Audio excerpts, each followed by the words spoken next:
কিন্তু ভাব বোঝা যাচ্ছে না।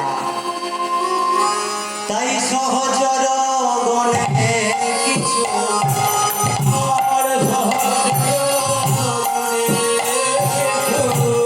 বুঝিতে না পারে, পারে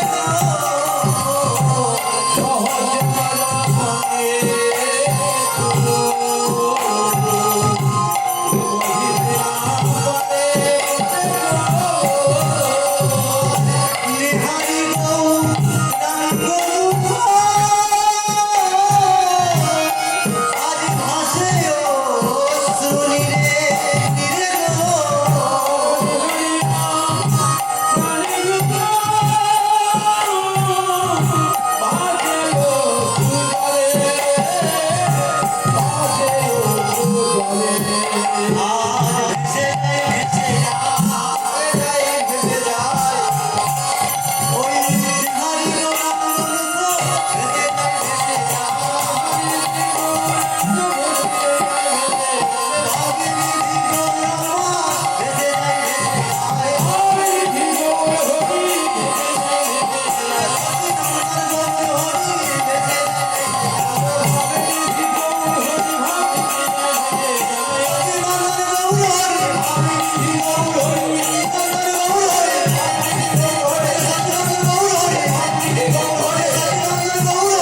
ভক্তিমতী মায়েরা, ভক্তমণ্ডলী ভক্তিমতী মায়েরা, এতক্ষণ আমরা গৌর রস আস্বাদন করলাম, অর্থাৎ গৌর চন্দ্রিকা শ্রবণ করলাম।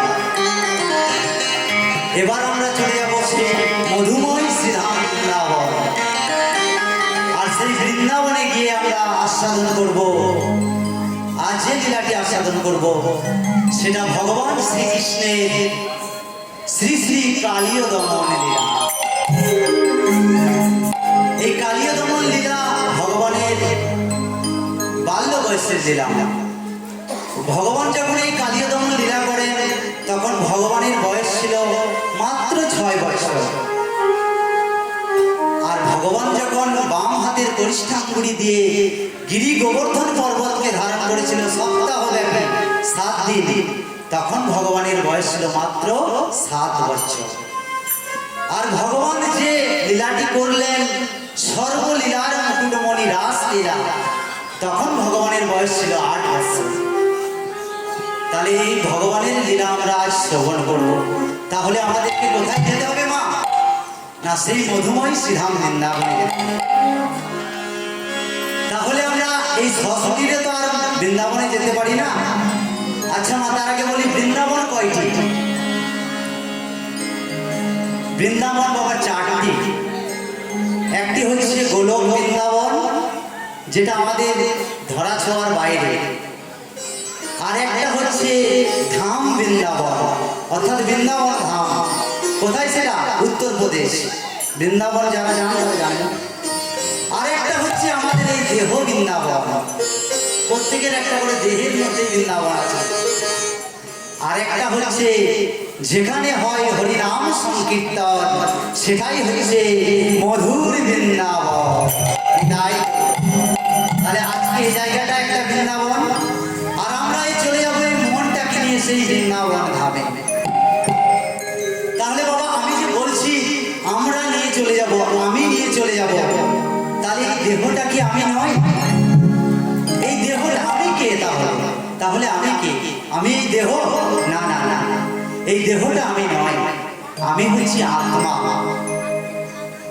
একটা গান আছে না, এই দেহটা তো নয় রে আমি, নইলে আমার দেহ বলি কেমনে, এই দেহটা তো নয় রে আমি, এই দেহটা আমি নয়। আর তাই যদি হবে এই দেহের বাইরেও নিশ্চয়ই কিছু আছে, কেননা এই দেহটাকে যখন আগুনে নিধন করে দেওয়া হয় তখন সব পুড়ে যায়। একটা জিনিস পড়ে না বাবা, আমাদের আত্মাটা দেহের যাবার আগে আমাদের আত্মা বেরিয়ে চলে যায়। গীতায় বললো না, গীতার দ্বিতীয়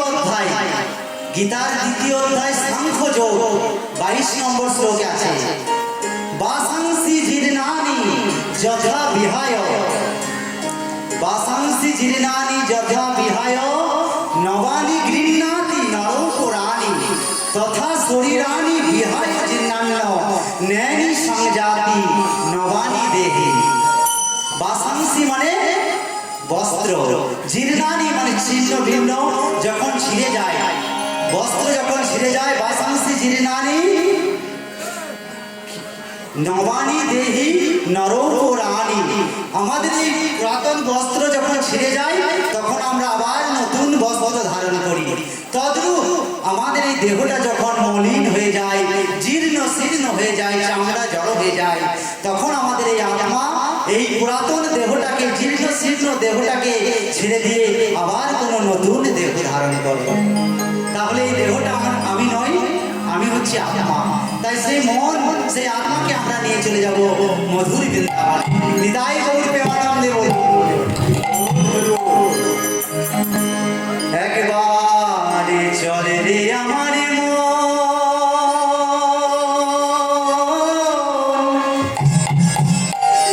ওই মধুর বৃন্দাবন, ওই যমুনার ধারে ধারে তোমারে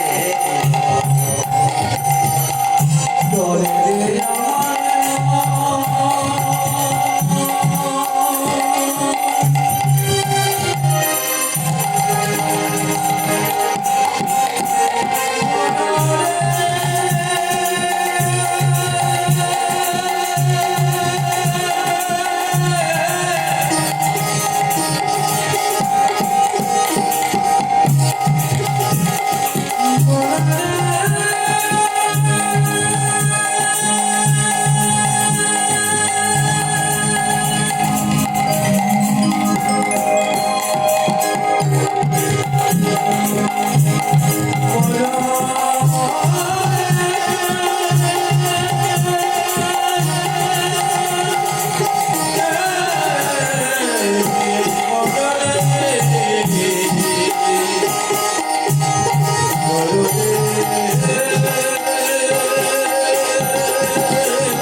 সেই মধুময় বৃন্দাবনে কি হয়েছে আজ বর্ণনা করছেন কি এই অধম? না না, সাক্ষাৎ পদকর্তা দর্শন করছেন আর তিনি বর্ণনা করছেন। প্রতিদিনের মতো আজও সকালে গোপাল মায়ের হাতে ক্ষীর সর ছানা নবনী ভোজন করে সখাগণের সাথে প্রতিদিনের মতো আজও সেই ধেনু বৎসগুলিকে নিয়ে সেই গোচারণে চলে যাচ্ছে। আজকে ধেনু বৎসগুলিকে গোচারণে নিয়ে যাচ্ছে চড়ানোর জন্য। তা আজ তো মা দাদা বলরাম সাথে যাবে না। এখানে একটা কথা বলে রাখি মা, যেদিন কালীয় দমনে লীলা হয়েছিল করেছিলেন ভগবান, সেদিন দাদা বলরামের জন্মদিন। আবার সেদিন ঝুলন পূর্ণিমা, রাখি পূর্ণিমা, এই একই তিথি।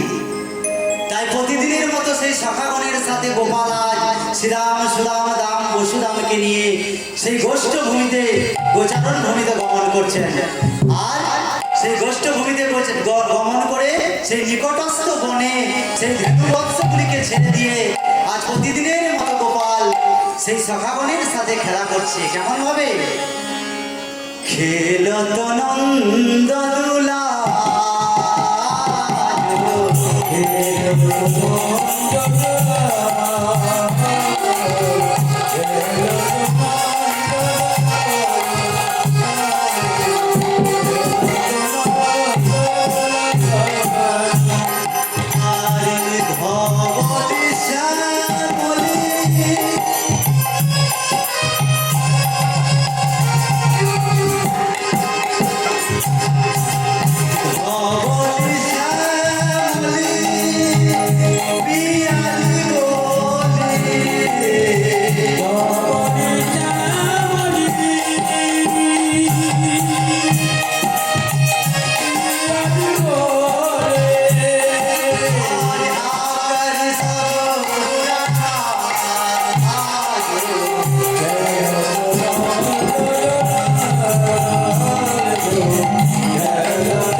সুন্দর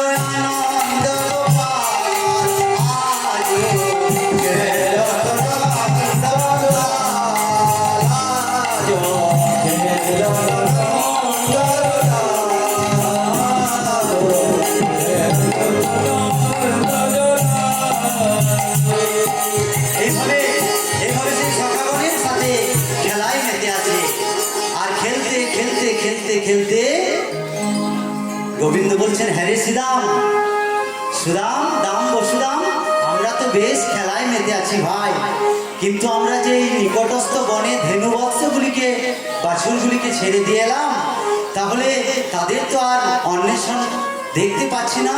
তোরা এক কাজ কর না ভাই, ওই ধেনুবৎসগুলিকে তোরা খুঁজে খুঁজে নিয়ে আয়। তাই গোবিন্দের আদেশ পেয়ে শ্রীরাম, সুদাম, দাম, বসুদাম সব সখাগণ চলে যাচ্ছে সেই বনের মাঝে। আর বনের মাঝে খুঁজতে খুঁজতে খুঁজতে তারা ক্লান্ত হয়ে পড়েছে, পরিশ্রান্ত হয়ে পড়েছে, তেষ্টায় তাদের প্রাণ ফেটে যাচ্ছে। তাই এমন অমন করে খুঁজছে, ওই যে বনে ধেনু না পাইয়া রাম চলিল খাইয়া, বনে ধেনু না পাইয়া শ্রীরাম চলিয়া খাইয়া, বনে ধেনু না পাইয়া শ্রীরাম চলিল খাইয়া, বনে ধেনু না পাইয়া শ্রীরাম চলিল খাইয়া, বনিত কালী দহ তীরে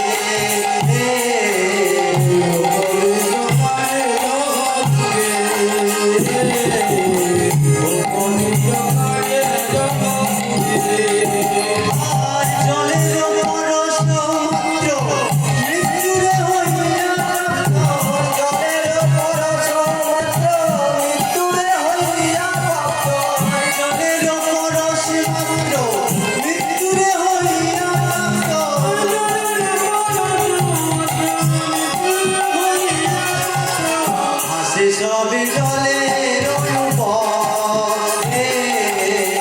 ভাসে সবে জলের উপরে, ভাসে সবে জলের উপরে।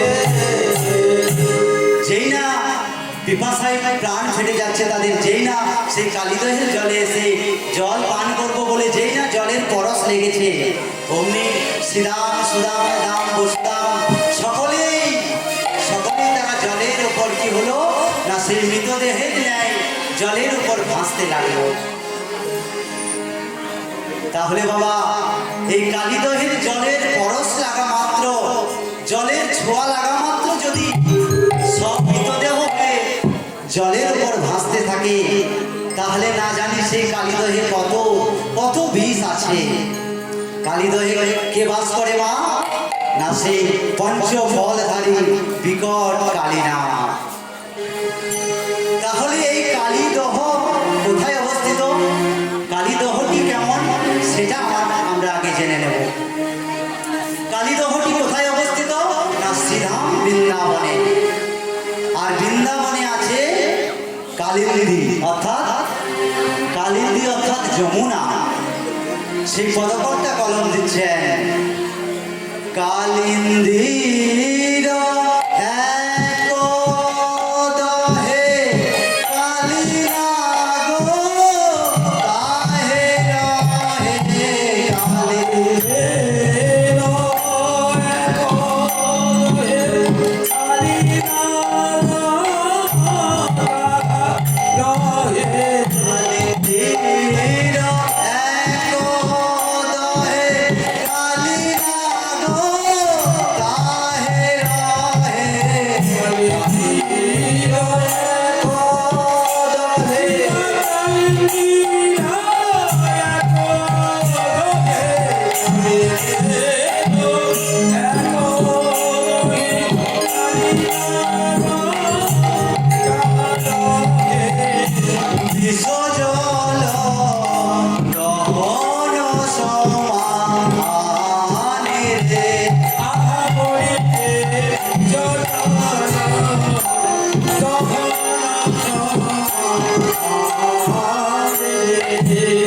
পদকর্তা কলম দিচ্ছেন, কালিন্দীর এক দহে কালীনাগ তাহে রহে, বিষ জল দহন সমান।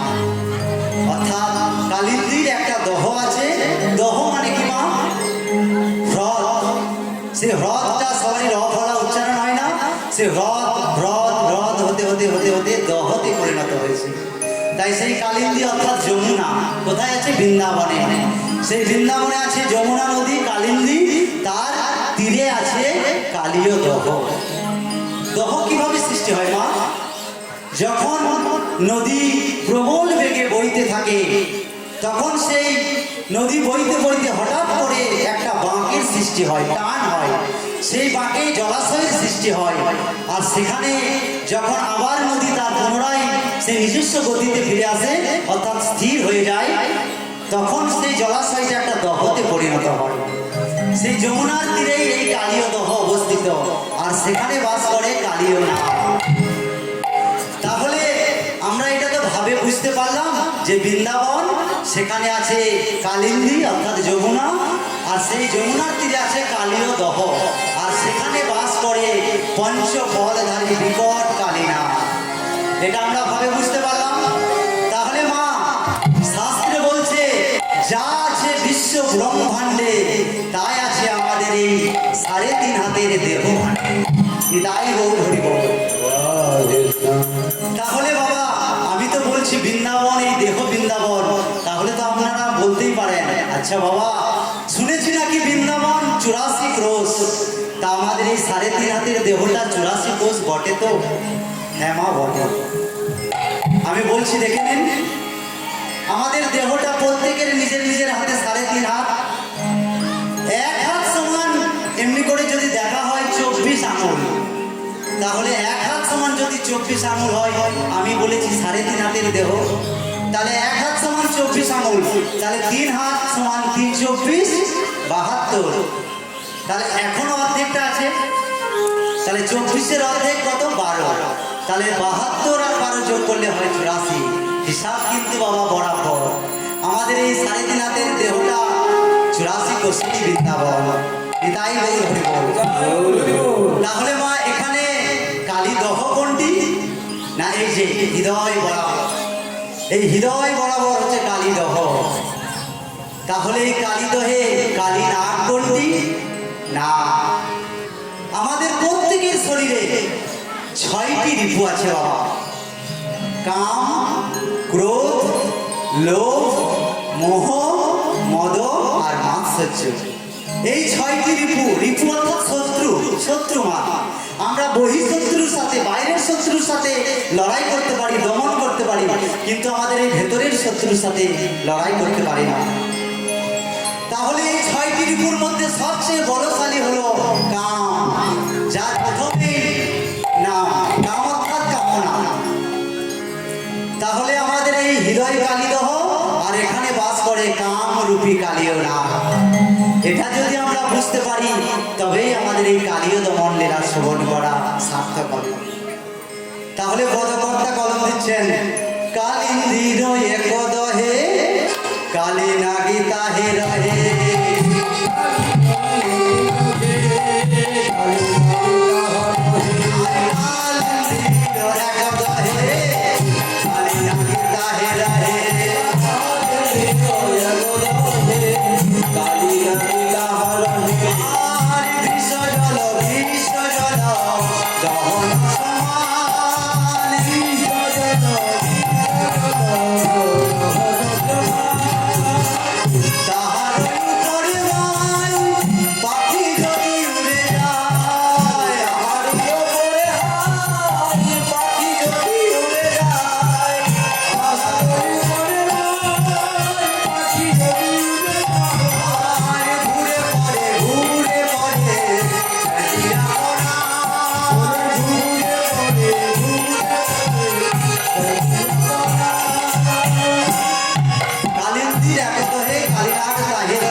তাহলে বাবা এই কালীনাগের যে এত বিষ, এত যে বিষাক্ত, তাহলে আমাদেরকে জেনে নিতে হবে এই কালীনাগ কোথা থেকে এলো, আর এই কালীনাগ পূর্বজন্মে কে ছিল সেটা আমাদের জেনে নিতে হবে। মন দিয়ে শ্রবণ করুন মা। এই কালীনাগ ছিল চন্দ্রবংশীয় রাজা, রাজা চন্দ্রধ্বজ। এই রাজা চন্দ্রধ্বজ একজন ধার্মিক রাজা ছিলেন।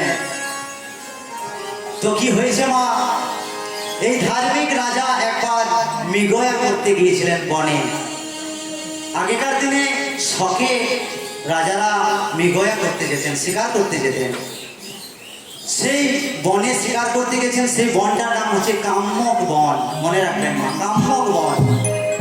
তো সেই বনে শিকার করতে করতে করতে করতে করতে গভীর অরণ্যে প্রবেশ করেছে রাজা চন্দ্রধ্বজ।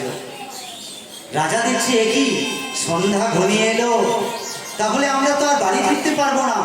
তাহলে সৈন্য সামন্তদেরকে ডেকে বলল, তোমরা যাও, গিয়ে আমার থাকবার ব্যবস্থা করো, আমি রাত্রি যাপন করবো এই বনে।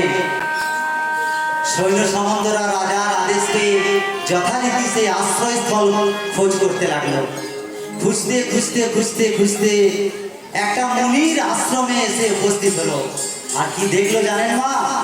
সেই মুনি গলন্ত পচন্ত দেহ, কিমি কীট রক্ত খুঁজে কিলবিল করছে, দুর্গন্ধ ছড়াচ্ছে। সেই মুনি বসে বসে নাম জপ করছে। সৈন্য সামন্তরা এসে বললেন, মুনিবর, আমাদের রাজা মশাই আজ রাত্রি যাপন করবে আপনার এই কুটিরে, আপনি থাকতে দেবেন তো? মুনিবর বললে, আমার তো এই অবস্থা তোমরা দেখতেই পাচ্ছ, যদি তোমাদের রাজা এখানে থাকতে পারে তাহলে থাকুক। তো সৈন্য সামন্তরা গিয়ে যথারীতি রাজাকে বললেন, এই অবস্থা। রাজা বললেন, শোনো, আমি ওই রকম অবস্থায় থাকতে পারবো না, ওই দুর্গন্ধ, কিমি কি রক্ত পুজ। মুনিকে দু চারবার অনুনয় বিনয় করবে, যদি শোনে তো ভালো, আর না শোনে তো তোমরা এই রাজ শক্তি বলে সেই মুনিকে তুলে নিয়ে আশ্রমের বাইরে ছুঁড়ে ফেলে দেবে। তাই সেই সৈন্য সামন্ত রাজার আদেশ মতো এসে দু চারবার অনুনয় বিনয় করলো মুনির কাছে। মুনি শুনল না। তারা কি করলো? সেই জ্বলন্ত দেহটাকে ধরে সে বনের মাঝে ছুঁড়ে ফেলে দিল। অপরাধ হয়ে গেল কাম্য বনের মাটিতে। রাজা জানে না যে সে কত বড় অপরাধ করেছে। আর কি হলো? রাজা সেই মুনির আশ্রমে এসে রাত্রি যাপন করলো। রাত্রি যাপন করার পর সকালে বাড়ি ফিরে গেল যথারীতি। বাড়ি ফিরে যে না গেল একদিন, গেল 2 দিন, গেল 3 দিন, আর 3 দিন পেরোতে না পেরোতে কি হলো জানেন মা? 3 দিন পরে রাজা হইল কঠিন ব্যাধি।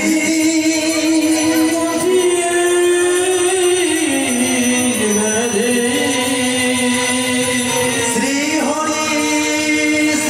হরি বলে রাজা কাঁদে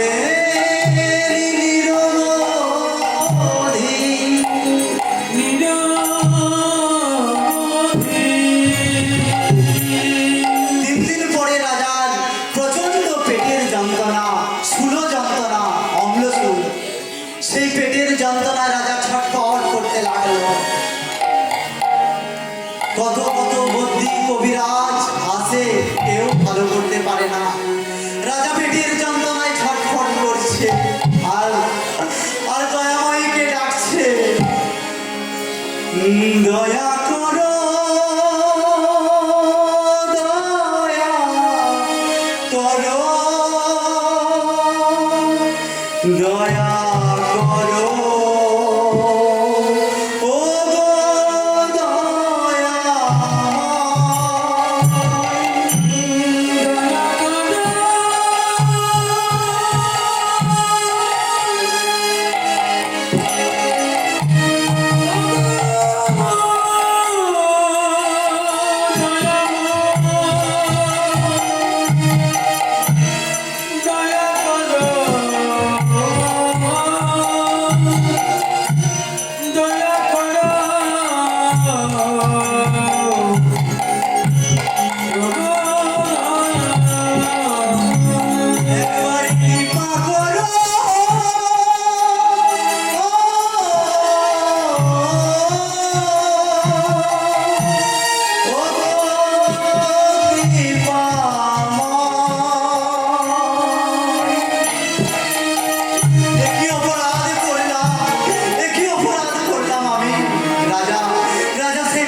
কবিরাজ আছে, কেউ ভালো করতে পারে না।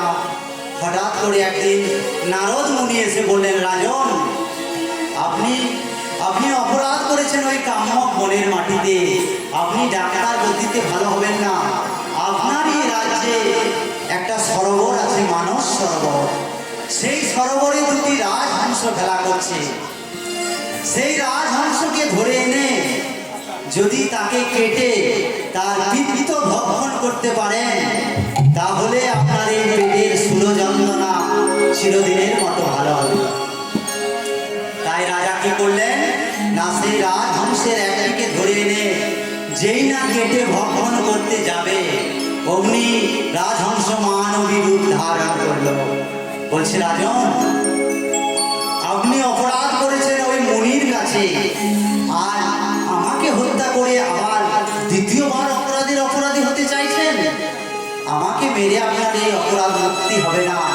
আপনি চলে যান সেই কাম্যক বনের মাটিতে, সেই মুনি এখন অপেক্ষা করছে আপনাকে কৃপা করার জন্য। তাই সেই রাজা সেই মুনির কাছে ছুটতে ছুটতে গিয়ে আশা রেখে পড়ল, মুনিবর, আমায় ক্ষমা করুন, আমি অপরাধ করে ফেলেছি, আমি বুঝতে পারিনি, আমায় ক্ষমা করুন, আমাকে চরণ ধৌত জল দিন। আপনার চরণ ধৌত জল অর্থাৎ পাদোদক, আপনার পাদোদক আমায় দিন, আমি পান করলেই আমার এই যন্ত্রণা ভালো হবে। মুনি তো দু চারবার বলার পর ক্ষমাশীল দৃষ্টিতে দেখলেন, যদি কেউ এই বাস্তব জগতে কেউ যদি অপরাধ করে ফেলে এবং সেই অপরাধ করার পর সেই অপরাধের ক্ষমা নিয়ে যদি পুনরায় সেই অপরাধ না করে, তাহলে তার অপরাধ হয় না মা। আর যদি সেই অপরাধের ক্ষমা না নিয়ে আবার সে একই ভুল করে, একই অপরাধ করে, তাহলে তার কোনো ক্ষমা নাই। তো মুনির ধর্মই হচ্ছে ক্ষমা করা। তাই তাকে ক্ষমা করলেন এবং সেই চরণ ধৌত জল পাদোদক রাজাকে দিলেন বটে চরণ ধৌত জল, কিন্তু কি করলেন জানেন মা? ওই চরণ ধৌত জলের মধ্যে কিমিট রক্ত পুজ বেশি করে মিশিয়ে দিলেন। যেই না রাজা পান করতে যাবে, অমনি দেখছে এ কি কিমিট রক্ত পুজ, এ আমি রাজা, আমি কিভাবে পান করবো? পান করতে পারলেন না মা, অমৃত তত্ত্ব পেয়েও নিতে পারলেন না। কি করলেন জানেন মা? এই নাকের কাছে নিয়ে 3 বার ঘ্রাণ নিলেন। শাস্ত্রে আছে না মা, ঘ্রাণেন অর্ধ ভোজনম, যদি ঘ্রাণ নেওয়া হয় তাহলে অর্ধেকটা ভোজন করা হয়ে যায় না। ঘ্রাণেন অর্ধ ভোজনম, রাজা অর্ধেকটা ভোজন করলেন ঘ্রাণের মাধ্যমে। আর কি করলেন জানেন? সেই মুনির চরণ ধৌত জল রাজা মস্তকে ধারণ করলেন। তাই সেই মুনিবর বললেন, এখনো তুমি পরীক্ষা দিতে এসেছো? আমার মতো মুনি, অগস্ত্য মুনি, এই অগস্ত্য মুনির চরণ ধৌত জল তুমি অবজ্ঞা করলে, পান করলে না, তবে আমি তোমাকে অভিশাপ দেব। এ বাপে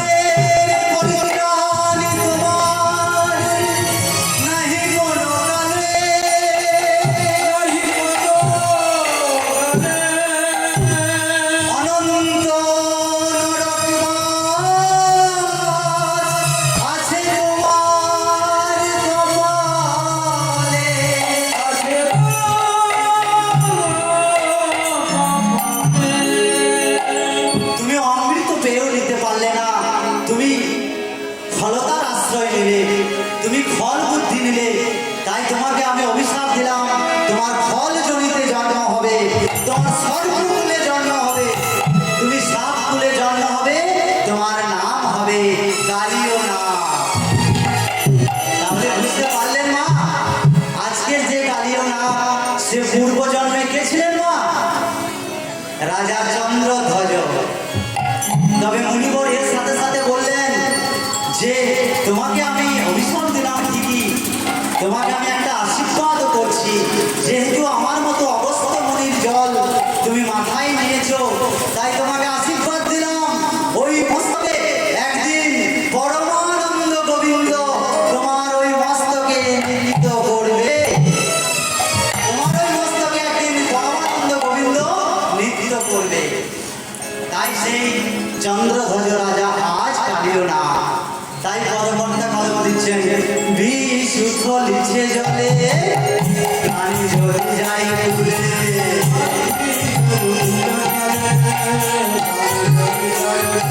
আর বিষ উথলিছে জলে প্রাণী জ্বলে যায় পুড়ে।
বিষের জ্বালা সহ্য না করতে পেরে ওই কালিদহের তীরে একটা ঘাস লতা গুল্ম সব বিষের জ্বালায় জ্বলে যাচ্ছে। পশু পাখি ছটফট ছটফট করতে কালিদহের জলে পড়ে যাচ্ছে। আর এদিকে গোবিন্দ আমরা বলছেন, হ্যাঁ রে শ্রীরাম, আমরা যে শ্রীরাম সুদাম যে বনে গেল তো এখনো তো ফিরে এলো না, তাহলে আমি তাদের অন্বেষণ করে আছি, তোরা এইখানে বিশ্রাম নেই। তাই গোবিন্দ চলে যাচ্ছে। তখন সখা বলছেন, ওরে ওরে গানাই, ওরে গানাই রে, ও ভাই গানা, ওরে গানাই তুই একা যাবি কেন?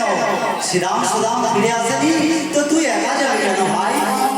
ওরে গানাই, মা যশোদার কাছে শ্রীরাম যখন আনতে গিয়েছিল তোকে, আজ তো দাদা বলরাম আসেনি, মা যশোমতী শ্রীরামের হাতে তোকে অর্পণ করেছে যে শ্রীরাম আমার কানাইকে তোর হাতে তুলে দিলাম, তুই আমার গোপালকে রক্ষা করিস, ওই কালিদহের তীরে যেন না যায়। তাই ওরে কানাই, আজ আমরা থাকতে তুই একা যাবি কেন? আর যদি যেতেই হয় তাহলে শোন, ওরে আমরা যে তোর সঙ্গে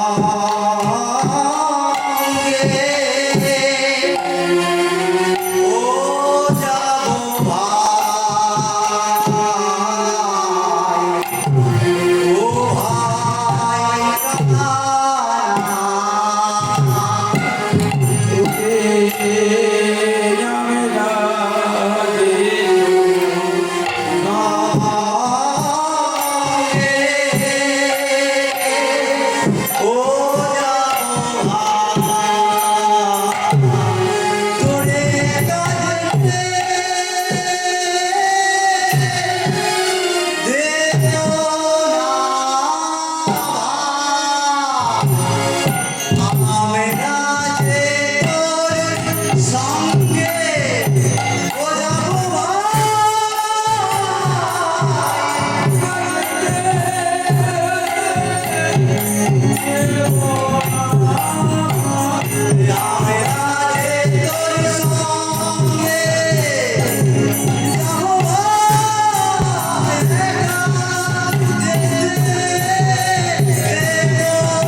যাবো ভাই। তাই গোবিন্দ সখাগণকে সঙ্গে নিয়ে এবার চলে যাচ্ছে। আজ রাখালো গণের লয়ে সঙ্গে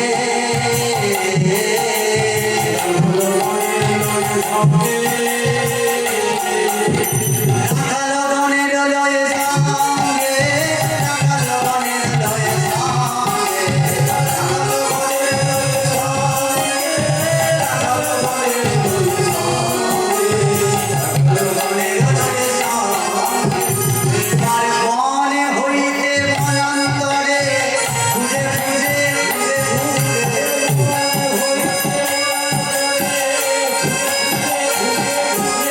বনে হইতে বনান্তরে খুঁজে খুঁজে বন হইতে বনান্তরে চলিলেন অত বড়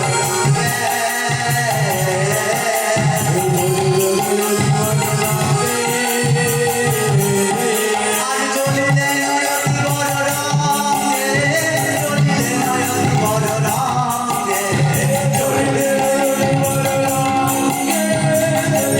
অতি বড় রঙে চলিলেন অতি বড় রঙে আজ খুঁজে যাই খুঁজে যাই খুঁজে যাই খুঁজে যাই খুঁজে যাই খুঁজে যাই সোনায় প্রাণ সখা খুঁজে যাই খুঁজে যাই সোনায় প্রাণ সখা খুঁজে যাই খুঁজে যাই সোনায় প্রাণ সখা খুঁজে যাই তোমার সঙ্গে দেখা তোমার সঙ্গে দেখা তোমার সঙ্গে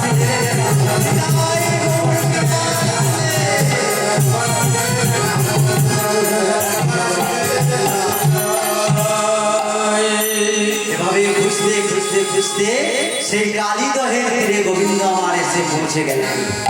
আর যেই না কালিদহের জলের থেকে দেখেছেন, অভি দেখছেন শ্রীরাম সুদাম দাম বসুদাম সকলেই সেই কালিদহের জলের উপরে শবদেহের মতো অর্থাৎ মৃতদেহের মতো সব দেহ হয়ে সবাই ভাসছে। গোবিন্দ আমার প্রধানমন্ত্রী হলেন। কালিও না তোমার এত আস্পর্ধা, তোমার এত বড় অহংকার, তুমি আমার ওই সখাদের প্রতি আঘাত করো, তুমি আমার ভক্তের প্রতি আঘাত করো। কালিও না আজ তোমায় আমি ছাড়বো না, আজ তোমার দর্প চূর্ণ করব, তোমার অহংকার আমি চূর্ণ করব। তাই গোবিন্দ আমার কি করলেন না, ওই কালিদহের তীরেই একটা কদম্ব বৃক্ষ ছিল মা, অক্ষয় কদম্ব বৃক্ষ। তাই গোবিন্দ কি করলেন না, কদম্বের বৃক্ষ ছিল আজ কালিদহ কুলে রে, কদম্বের বৃক্ষ ছিল কালিদহের কুলে রে, কদম্বের বৃক্ষ ছিল কালিদহ কুলে রে, কদম্বের বৃক্ষ ছিল কালিদহ কুলে রে। হাসি হাসি ভালো সে হাসি হাসি ভালো সে ইয়া তারে চলে রে, হাসি হাসি ভালো সে হাসি হাসি ভালো সে ইয়া তারে চলে রে, ইয়া তারে চলে রে। এবার চরণ বহার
আর কালিও সাথিবে বলে অগ্নি জলে ঝাঁপ দিল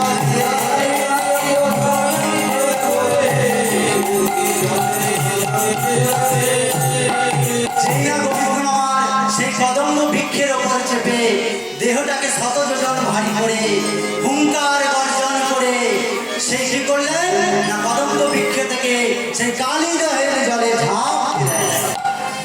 আচ্ছা মায়েরা, আমি এক্ষুনি ওই কালী দহের বর্ণনার সময় বলে গেলাম, কালিন্দির একদহে কালীনাগ তাহে রহে বিশ্ব জল দহন সমান, তাহার উপরে হয় কোনো পাখি যদি উড়ে যায় ঘুরে পড়ে তেজিয়া পড়া, ছটফট ছটফট করে মরে যায় বিষের জ্বালায়।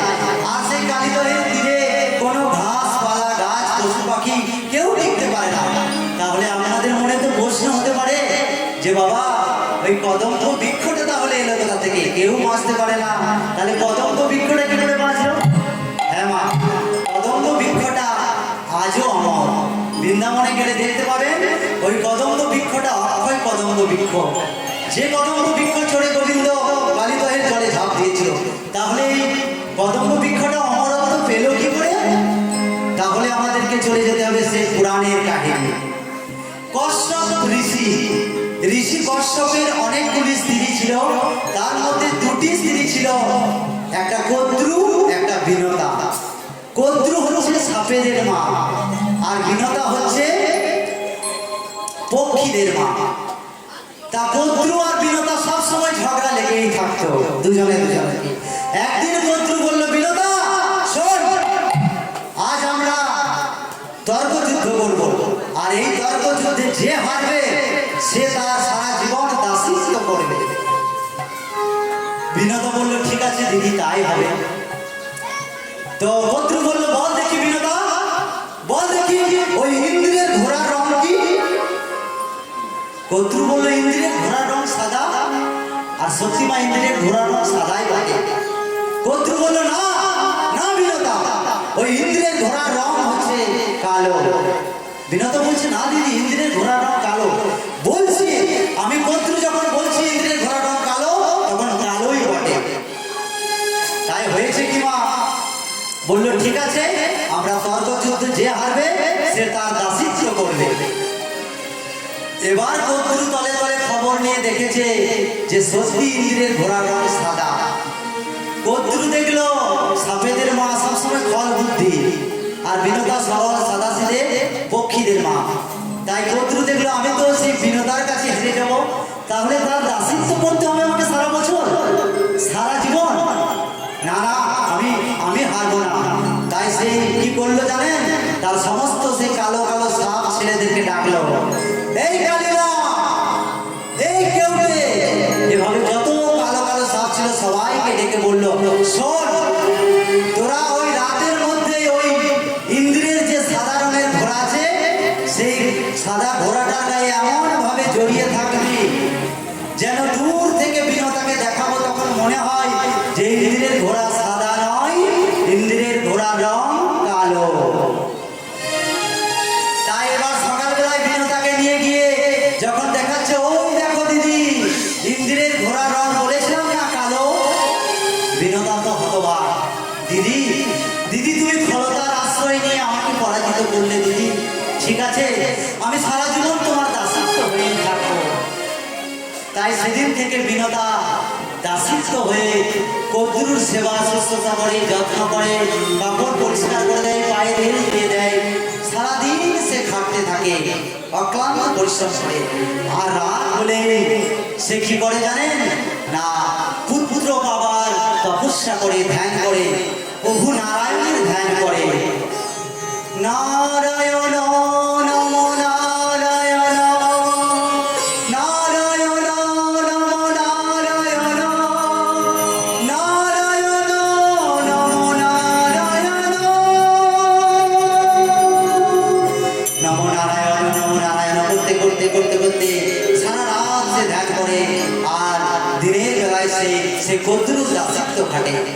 এইভাবে দিন যেতে যেতে যেতে যেতে যেতে যেতে ভগবান নারায়ণ তাকে কৃপা করলেন, আর সেই নারায়ণের কৃপার বলে তার